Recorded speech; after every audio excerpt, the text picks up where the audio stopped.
राहुल गांधी यांच्या पुण्यातील कार्यक्रमावरून आता सतेज पाटलांनी मुख्यमंत्री देवेंद्र फडणवीसांवर निशाणा साधलाय।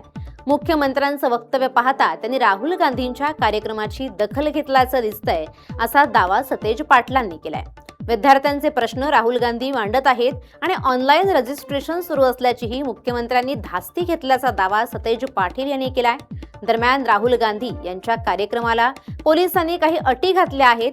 या अटी इतर राजकीय किंवा सार्वजनिक कार्यक्रमांनाही घातल्या जातात का, असा सवाल उपस्थित करण्यात आलाय। काही वेळापूर्वीच फडणवीसांनी राहुल गांधींवर टीका केली होती आणि त्यानंतर हा पलटवार सतेज पाटील यांनी केलाय।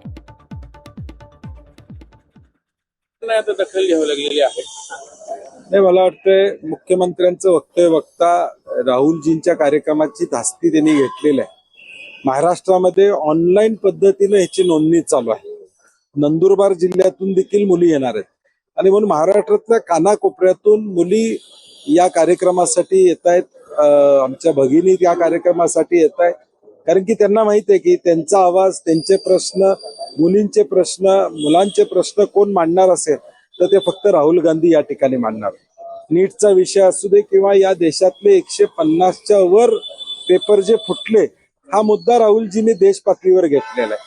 त्यामुळे आज पुण्यामध्ये ते येत आहेत, याची दखल त्यांनी सुद्धा त्या ठिकाणी घेतलेली आहे, कारण की त्यांना माहित आहे की या विद्यार्थ्यांना आशेचं किरण देणारे नेतृत्व म्हणजे राहुलजी।